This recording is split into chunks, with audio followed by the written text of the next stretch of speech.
All right, little update on some fish here. Seven Seas wound up in their move selling me this big piece of live rock here, and it had some algae on it. That algae started to grow as the sunlight was hitting it, so I did wind up grabbing me a sailfin tang to hopefully help knock that back. And he picks on all the other rocks and not that one. There's my prince fish that I got. Prince because in the right light he's purple. My big anemone that was hiding in the back for the last month somehow decided today to squirt himself out here into the front, which is awesome. Um,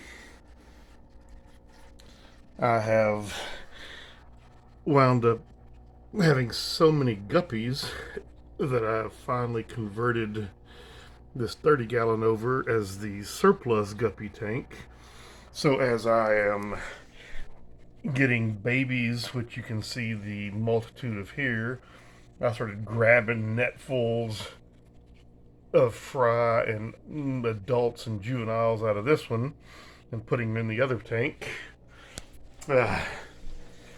Because my original fry hatching tank was getting full. It started going here, and then this tank became full. So I went with the 10 there in the front, and when it got full, I wound up having to put it into the 30. Now, I unfortunately had a issue with my last trigger. He jumped out of the other tank, and I guess the trauma of landing 5 feet away and 4 foot down, he didn't recover from it, so I bought another one from Seven Seas, and he's done fabulously well. And I've had really good luck with this tank as far as survivability. And it's the one that I set up immediately when I bought the tank, and water and fish, and it's been doing great.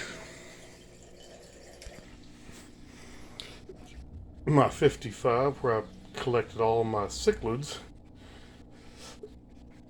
had about 12 in here, and slowly, one fish at a time, I noticed my adults started winding up floaters.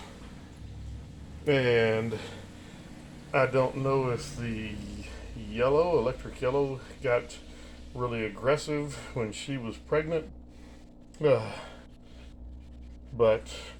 over time, they have simply gotten down to the ACI, my yellow, of the electric yellow, 2 Johanny babies, and the mystery fish inside, which I think that's a female also.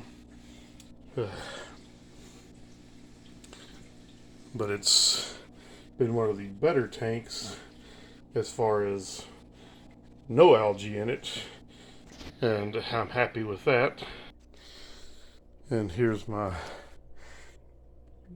one of my pairs of breeding angels. They've had eggs that have became wigglers, but they've never went beyond that. But what I have been surprised with is this tank full of parrotfish. Last night I sold the last 3 red ones and a couple of these juveniles. As you can tell, there are probably 3 different batches of juveniles, and I've seen some younger ones, so that means I've probably had another one set of fry that half hatched here about 2 weeks ago.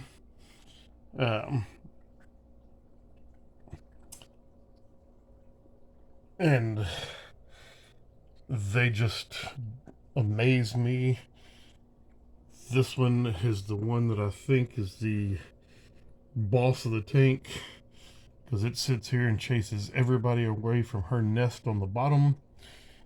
Keeps these Australians in the mid-level and the guppies on top, the gouramis on top.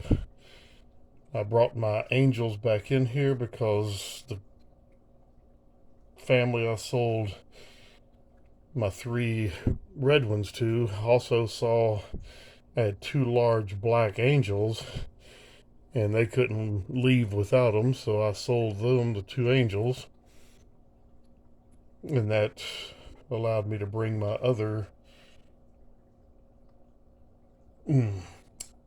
loose non-paired angels back into the tank. Hopefully I'll get a pair out of those, because I eventually want at least one set of my angelfish to breed, have free swimmers that actually stay viable. And that's when I'll make another video. Till then, good luck.